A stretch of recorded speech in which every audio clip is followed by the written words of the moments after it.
If I slip up, my ex sitting here will take your spot. My wife joked casually to our friends, bragging she had a spare husband. I quietly stood up, walked over to the spare, placed my wedding ring in his hand and said, "All yours, man. She's your problem now." What would you do if, at your own 5-year wedding anniversary, your wife's friends openly joked about her having a backup husband right there at the party, and she laughed? Because that's exactly what happened to me. And it wasn't a joke. It was a devastating turning point that exposed the brutal truth of my marriage. I never imagined I'd be the kind of guy who'd walk out of his own anniversary party. But then again, I never imagined my wife would publicly announce I was her backup plan. It all started 3 weeks earlier when she suggested we throw a party for our 5th anniversary. Honestly, I wasn't thrilled. 5 years of marriage, yes, but lately, none of it felt worth celebrating. Still, she insisted. She said it would be good for us, that it would help us reconnect with friends. I should have paid closer attention to who exactly was on that guest list. The party was at our house, nothing fancy, just food, drinks, about 30 people in our backyard. I was manning the grill when I saw him. Breeze, her college ex, the guy she dated for 2 years before we met. I knew they were still friends, Facebook friends, occasional likes. What I didn't know was that he'd been invited to our anniversary party. When I asked her, she just shrugged, saying one of her friends had brought him, casually, like it was no big deal. The first hour was fine. People eating, drinking, talking, normal party stuff. I was actually starting to relax. Then her friend Melissa started getting louder. She'd had a few drinks, and you know how some people get. Everything becomes a joke. She was standing with my wife and 3 other women near the patio table. I was about 15 feet away, grabbing another beer from a cooler. That's when I heard it. "Girl, you are so smart." Melissa practically shouted, "Having a backup husband right here at the party. If he ever messes up, you're covered." The other women laughed. And then, my wife laughed too.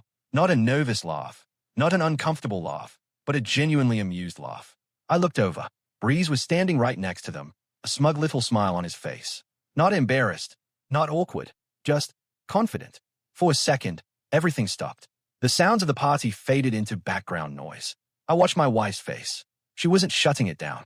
She wasn't saying, "That's not funny. Don't be ridiculous." She was smiling at him. Then her eyes met mine. For a split second, I saw something. Panic, maybe, or guilt. But it was gone fast, replaced with the same casual smile she'd been wearing all night. I walked over. Everyone got quiet. You know that feeling when you walk into a room and it's clear everyone was just talking about you? It was exactly like that. Only I'd heard exactly what they were saying. "That's actually pretty smart planning," I said. My voice came out calm, steady. I even smiled. My wife's face relaxed. She thought I was playing along. Her friends looked relieved. Breezy's smug smile got wider. "I mean, why not have a contingency plan, right?" I continued. "It makes perfect sense." I reached into my pocket and took off my wedding ring. It felt heavier than usual. 5 years of marriage, and it took about 2 seconds to slip it off. The backyard went silent. Someone even turned the music off. I walked right up to Breeze. He wasn't smirking anymore. His eyes went wide as I held out the ring to him. "Tag in, buddy," I said, my voice cutting through the sudden stillness. "She's all yours now." I dropped the ring into his hand before he could react. He just stood there, frozen, staring at the ring like it was a live grenade. I turned back to my wife. She had gone pale. Her mouth was open, but no sound was coming out. "You wanted a backup?" I said, loud enough for everyone to hear. "Congratulations. He's your main man now. We are done."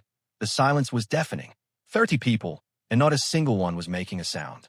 Some looked at me, some at her. Most looked at their shoes. I didn't wait for a response. I walked through the house, grabbed my truck keys from the kitchen counter, and left. My own anniversary party, my own house, and I just walked away. The thing is, I wasn't even angry at that moment. It was something else, something clearer, like I'd been looking at everything through a foggy window for months, and someone had finally wiped it clean. Behind me, I could hear the party dissolving. Car doors slamming, voices, everyone leaving at once. My phone started vibrating before I even made it to my brother's house. Texts, calls, all from her. I didn't answer any of them because here's what I understood as I stood in that backyard. The joke wasn't the problem. The backup husband comment wasn't the problem. The problem was that she laughed. The problem was that he had been invited. The problem was the way she looked at him when she thought I wasn't watching. The problem was that, somewhere along the way, I had become the backup plan in my own marriage. My brother didn't ask questions when I showed up at his door at 9:30 on a Saturday night. He just took one look at my face, stepped aside, and said, "There's beer in the fridge." That's the good thing about having a brother who's been through his own divorce. He knows when to talk and when to just hand you a drink and put the game on. My phone wouldn't stop. 23 missed calls by the time I finally turned it off. Mostly her, some of her friends, even one from Breeze, which I deleted without listening. I crashed on his couch that night, but I didn't get much sleep. Every time I closed my eyes, I saw that moment, her laughing, him with his smug smile, that whole scene playing out like I was watching it happen to someone else. Sunday morning, my brother made coffee and sat across from me at his kitchen table. You going to tell me what happened, or do I have to guess? So I told him everything. The party, the comment, the ring, walking out. When I was done, he just nodded slowly. Good, he said. You did the right thing. It doesn't feel right. It never does at first. He refilled his coffee. But let me ask you something. How long have you been feeling like something was off? That question hit me harder than I expected, because the truth was, it had been months, maybe longer. She's been distant since January, I said. We barely talk anymore. When we do, it's just surface stuff. Bills, schedules, who's getting groceries. Nothing real. When was the last time you did something together? Just the two of you. I had to think about it. Christmas. We went to her parents' house, but that wasn't really together, you know. It was just showing up at the same place. My brother leaned back in his chair. And this guy, Breeze, when did he come back into the picture? I don't know exactly. She mentioned she ran into him at the gym about 2 months ago, so they got coffee to catch up. I didn't think much of it then. But now, sitting in my brother's kitchen, I was thinking about it. I was thinking about everything. The gym membership she suddenly wanted in February, the new clothes, the way she started doing her hair differently. I had noticed it all, but I told myself it was just her wanting to feel good about herself. What husband suspects his wife is cheating because she joins a gym? I need to go back to the house, I said. Some of my stuff. You sure that's a good idea right now? She has work tomorrow. She leaves at 7:30. I'll go then. Monday morning, I waited until 7:45 and then drove to what used to feel like my home. Her car was gone. Good. The house looked exactly like we'd left it on Saturday night. Half-eaten plates of food on the tables, empty glasses everywhere, the grill still sitting on the patio. She hadn't cleaned any of it up. I went straight to our bedroom. I started packing a bag. Clothes, toiletries, important documents. While I was in the closet, I saw her phone charger on the nightstand. She had left her tablet there, too. I shouldn't have looked. I know that, but I did. She was still logged into her messaging apps, and there it was. Weeks of conversations with Breeze. Nothing explicitly physical, but that almost made it wise. It was intimate in a different way. Inside jokes, late-night messages, complaining about me, about how I didn't understand her anymore, about how he always knew how to make her laugh. One message from 3 weeks ago. I'm glad you're coming to the party. It'll be good to see you. His reply. I wouldn't miss it. It's been too long. Her comeback. I know. I've missed this. A cold dread settled in my stomach. I took pictures of everything with my phone. Then I finished packing and left. Back at my brother's house, I called a lawyer. I got an appointment for Wednesday. The receptionist asked if I wanted to schedule a consultation or proceed with filing. Filing? I asked. That's when it really hit me. This wasn't just a fight. This wasn't something we were going to work through. I was getting a divorce. My phone buzzed. A text from her. We need to talk, please. I replied, there is nothing to talk about. You made your decision Saturday night. Her reply came back immediately. It was just a joke. You're overreacting. I stated that message for a long time. Overreacting. As if I were the problem. As if I were the one who had disrespected our marriage in front of 30 people. I sent one last text. I saw the messages, all of them. Do not contact me again unless it is through a lawyer. Then I blocked her number. My brother got home from work that evening to find me sitting on his couch, staring into space. You okay? He asked. I found the messages between her and him. He sat down next to me. How bad? Bad enough. I showed him some of the screenshots. He read them, his jaw tightening with each one. Man, I'm sorry. The craziest part is, I don't even think they slept together. Not yet, at least. But she was setting it up, feeling it out, keeping him as an option. That's almost worse, my brother said. At least if it were just physical, you could write it off as a mistake. This is calculated. He was right. She had been planning this. Maybe not consciously, but she had been setting up her exit strategy, making sure she had a place to land before she jumped. And that party wasn't to celebrate our anniversary. It was to parade him in front of me, to see if I would notice, to see if I would do something about it. Well, I did something about it. I spent that week at my brother's, getting my life in order. I met with a lawyer on Wednesday. I filed for divorce on Thursday. By Friday, she had been served. She called my brother's phone since I had blocked hers. He handed me the phone with a look that said, "It's your call." I took it. What? How could you file for divorce without even trying to fix this? Her voice was high-pitched. She had been crying. Fix what? Exactly? The fact that you've been emotionally cheating on me for months? or the fact that you humiliated me at our own anniversary party. I wasn't cheating. We're just friends. Friends don't send each other messages at midnight. Friends don't complain to each other about their spouses. Friends don't look at each other the way you two were looking at each other on Saturday night. Silence on the other end. You wanted a backup, I said, my voice steady now. Congratulations. You can have him full-time. We are done. I hung up. My brother handed me another beer. Proud of you, man. Took guts. But I didn't feel brave. I felt tired. Tired of being the safe option. Tired of being the plan B in my own marriage. Tired of being the guy who was supposed to just take it when his wife kept another man in the wings. What no one tells you about ending a marriage is how many little things you have to untangle. Joint bank accounts, insurance, the lease on her car that I had co-signed, my name on her emergency contacts at work. 5 years of intertwined lives that now had to be pulled apart. But I was doing it, one step at a time, because staying would have meant accepting that I wasn't enough, that I needed to compete for my own wife's attention, that I should just be grateful she chose me over her backup. And I wasn't going to live like that. Not for her. Not for anyone. 2 weeks after I filed for divorce, I started putting things together that I should have seen months ago. I was going through all bank statements at my lawyer's office when I noticed it.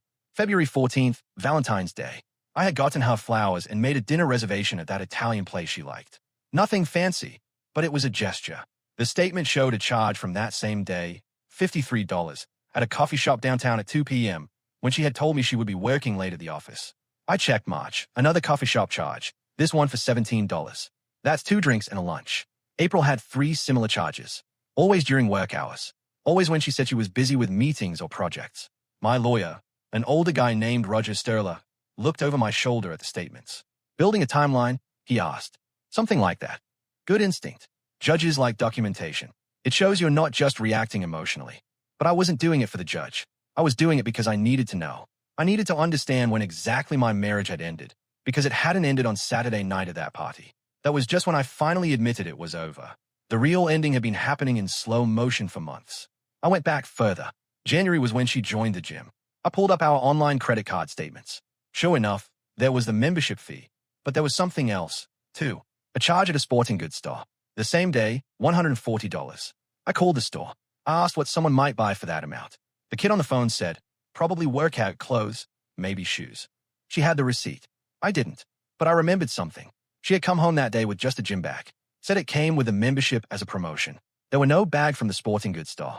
I didn't see her wear any new workout clothes. So where did that go? My brother got home from work that evening to find me surrounded by printouts, bank statements, credit card bills, phone records I'd subpoenaed through my lawyer. Looks like you're investigating a crime, he said. Maybe I am. I showed him what I had found, the pattern of charges, the times and dates. He sat down and started helping me piece it together. Look at this, he said, pointing to March 15th, coffee shop at 2 o'clock. But you have a text from her here at 2:30 saying she's stuck in a meeting and won't be home until 7 o'clock. I checked my message history. He was right. She texted me from wherever she was having coffee with Breeze, lying about where she was and what she was doing. How many times? I asked. How many times did she lie? We counted at least 15 instances where her story didn't match the financial records. 15 times she had told me she was somewhere else, doing something else, with someone else. And those were just the ones I could prove. My phone rang.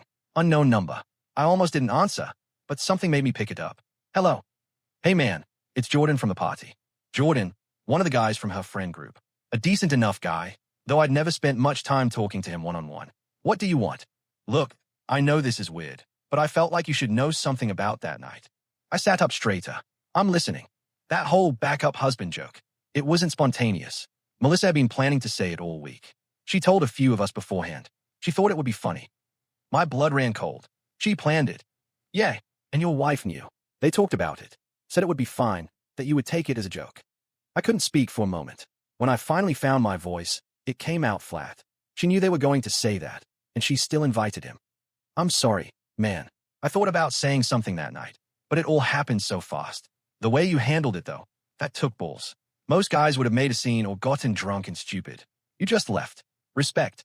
After he hung up, I just stood there, trying to process it. She hadn't just allowed the joke. She had approved it. She had probably laughed about it with her friends beforehand. It had all been a test or power play. Or maybe she just wanted to see if she could get away with it. Well, she found out. My brother ordered pizza that night. We sat on his couch eating and watching a game. But I wasn't paying attention. My mind was stuck on that conversation with Jordan. You know what the worst part is? I said during a commercial break. I don't think she ever really loved me. No, come on, man. Don't do that to yourself. No, think about it. We met right after she and Breeze broke up. She was on the rebound. I was the safe choice. The guy who had a decent job and didn't party much. The guy who would stick around. You don't know that. Oh, no. Look at the evidence. The second is back in her life. She starts pulling away from me. All those feelings she thought she was over, they weren't. They were just waiting for him to show up again. My brother didn't argue. He knew I was probably right. The next morning, I got a call from my lawyer. She wants to contest the divorce. Claims you abandoned the marriage by leaving. Says we should try therapy first. Tell her no. We are past the therapy stage. She's also asking for spousal support. Says she cannot afford the house payment on her own. The house is a rental. She can move somewhere cheaper. Or better yet, she can move in with Breeze. Roger chuckled. I will relay that message in more professional terms. Whatever you think is best. I just want this over. After I hung up, I realized something. I wasn't angry anymore. That initial Saturday night rage had burned itself out. Now I just felt empty, like someone had scooped everything out of me and left nothing but a hollow space. I had spent 5 years building a life with someone who had been keeping an exit strategy the whole time. 5 years thinking we were partners, when really, I was just the understudy until something better came along. That afternoon, I went for a drive with no destination in mind. I just needed to move, to think, to process it all. I ended up at the park where we had our first date. It was a sunny Tuesday, mid-afternoon. Kids on the playground, couples walking dogs.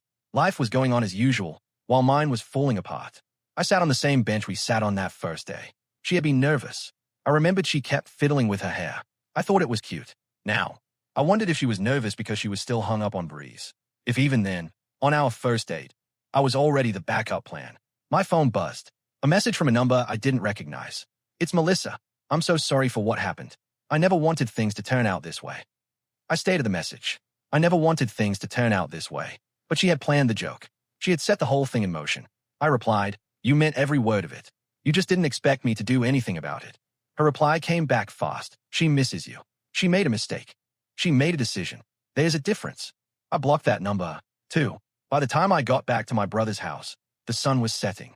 Another day done. Another day closer to being legally free of a marriage that had been dead long before I admitted it.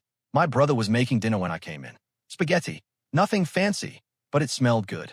You okay? He asked. I'm getting there. And I was. Slowly. One day at a time. One lie uncovered at a time. One block number at a time. I was getting there. 3 weeks after I started staying at my brother's house, she finally stopped trying to call. The text trickled off too, from dozens a day to maybe one or two, and then nothing. I thought that would feel like a relief. Instead, it felt like a confirmation. She had given up, which meant she had never been fighting for me in the first place. She had been fighting not to be alone. My lawyer called on a Thursday afternoon. She wants a face-to-face meeting. Says there are things she needs to say that cannot be done through lawyers. No, I said. I told him I figured you would say that, but she is insisting. So she will agree to the terms you want if you will just hear her out. I thought about it. The terms I wanted were simple, a clean break, no alimony. She keeps her car. I keep mine. We split whatever is in the joint account 50-50ths. Done. If one conversation could make that happen without months of legal back and forth, maybe it was worth it. Fine, I conceded. But in a public place. And I want you there. I cannot be present for personal conversations, conflict of interest, but I considered a nearby table if that makes you feel better. We arranged it for Saturday morning. A diner east of the city, neutral territory, plenty of witnesses if things got sideways. I got there 15 minutes early, ordered a coffee. Roger showed up 10 minutes later, took a booth 3 down from mine, and opened a newspaper like he was just there for breakfast. She walked in right on time. I barely recognized her. She had lost weight, dark circles under her eyes. Her hair was pulled back in a messy ponytail. She looked like she hadn't been sleeping. Good, I thought, a quiet, bitter part of me acknowledging it. She slid into the booth across from me. She didn't order anything, just sat there, her hands folded on the table. Thank you for meeting me, she said quietly. I didn't respond, just waited. I know you're angry. You have every right to be. But I need you to understand something. Nothing happened with Breeze. We never slept together. We didn't even kiss. And you think that makes it better. I'm just telling the truth. You saw the messages. You know what they said? It was just talk, just friendship. I leaned forward. Let me ask you something. If the roles were reversed, if I had invited an ex-girlfriend to our anniversary party, if my friends had joked about her being my backup wife, if you had found months of messages between us where I complained about you and talked about how much I miss being with her, would you call it just friendship? She looked down at her hands. I thought so. I was confused, she said, her voice barely a whisper. About us, about everything. When Breeze came back into my life, it stirred up all these old feelings, things I thought I was over. I didn't know how to handle it. So, you handled it by lying to me for months, by meeting him behind my back, by letting your friends humiliate me in front of everyone we know. I never meant to humiliate you. The joke was supposed to be funny. I didn't think you would react like that. Like that, like someone with self-respect. Her eyes welled up with tears. I thought we could work through it, go to therapy, figure out what went wrong. I know what went wrong. You were never over him. I was just the guy who was there when you needed someone. The safe choice. The backup plan. She was crying now, real tears streaming down her face. A year ago, that would have wrecked me, would have made me want to comfort her, fix whatever was wrong. Now, I just felt tired. But it wasn't love, I continued, my voice flat. It was convenience. It was gratitude. It was you settling for someone who would never hurt you like he did. And the second he showed up again, all of that fell apart. I do love you, she whispered. You don't love me. You love the idea of me. You love having someone around who makes you feel safe. But you don't love me because if you did, you never would have done any of this. The waitress came over, asked if we wanted to order food. We both said no. She left us alone again. I made a mistake, my wife said. My soon-to-be ex-wife. I see that now. But people make mistakes. That doesn't mean we have to throw away 5 years of marriage. You're right. People make mistakes. But this wasn't a mistake. It was a choice. You chose to invite him to the party. You chose to approve that joke. You chose to meet him for coffee and lunch and whatever else while lying to me about where you were. Those were not mistakes. They were decisions. So that's it? You're just giving up on us. I'm not giving up on anything. You gave up months ago. I'm just finally accepting it.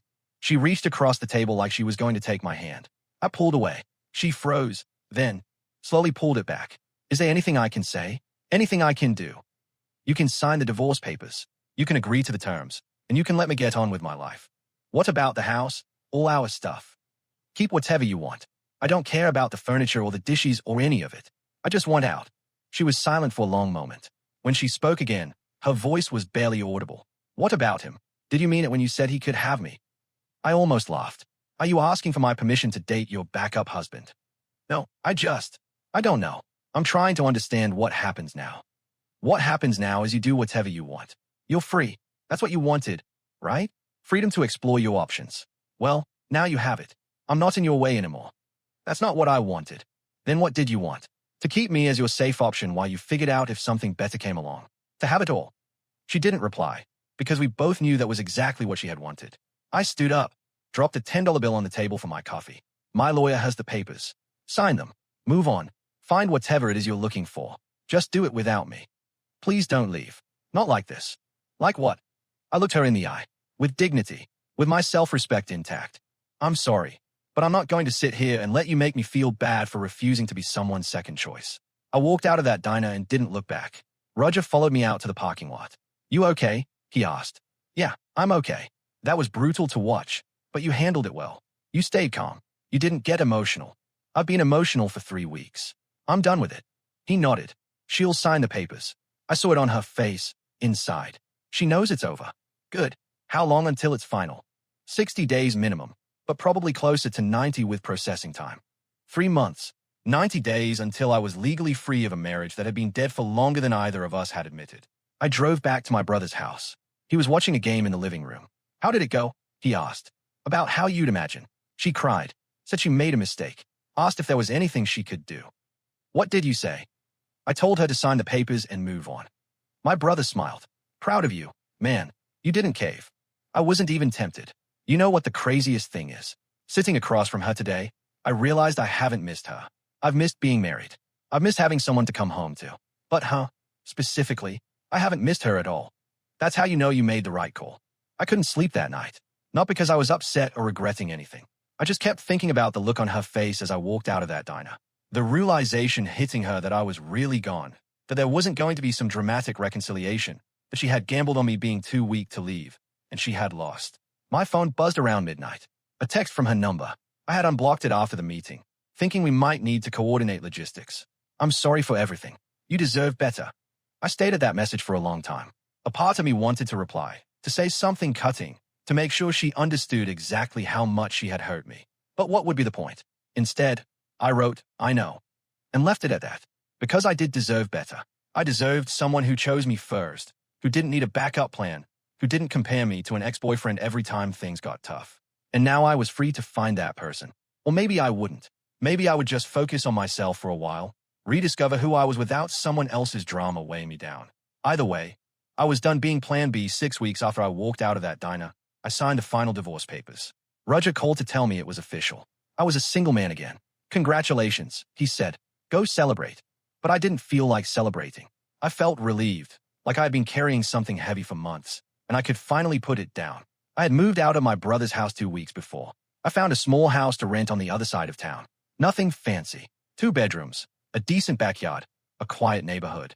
It was mine, with no shared history, no ghosts. Work had been my salvation through all of this. I had thrown myself into projects, picked up extra shifts when I could. My boss noticed. He called me in one day and told me I was on the list for a promotion, more money, better hours, a fresh start in more ways than one. I started going to the gym, not the one she joined, but another one across town. I started running again, something I used to do before we got married, but had stopped for some reason I couldn't remember. Now I remembered why I loved it. The clarity, the quiet, just me and the road. One Saturday morning, I ran into Jordan at the hardware store. He was buying painting supplies. I was looking at grills. Hey man, he said, how have you been? Okay, better. I heard the divorce is final. I'm sorry it came to that. Don't be. It's the best thing that could have happened. He hesitated, then said, you should know something. The thing with her and Breeze. That lasted about 2 weeks. I wasn't surprised. What happened? Turns out he wasn't really interested. He liked the attention, the ego boost of knowing she was into him. But when it turned into something he had to commit to, he bailed. So, she lost both of us. Basically. She's been calling people trying to get sympathy. Most of us aren't buying it. I nodded, picked up the grill I had been looking at. Thanks for telling me. But honestly, it doesn't change anything. Even if they had gotten married, I made the right call. Yeah, you did. That night, I assembled the grill in my backyard. I had my brother over. We cooked steaks and drank beer and talked about everything except her. You seem different, he said. Better. I feel different. Lighter, maybe. Like I can breathe again. You going to start dating eventually? No rush. I'm okay on my own for now. Learning who I am without someone else is chaos. My phone buzzed. A message from an unknown number. I almost didn't look, but curiosity got the better of me. It's Breeze. I owe you an apology. I showed it to my brother. He laughed. You going to reply? Nope. He's not worth my energy. Neither of them are. I deleted the message, blocked the number, and went back to my steak. 3 months after the divorce was final, I was driving home from work when I saw her. She was at a gas station, filling up her car. She looked tired, older somehow. For a split second, I thought about stopping, asking how she was, being civil.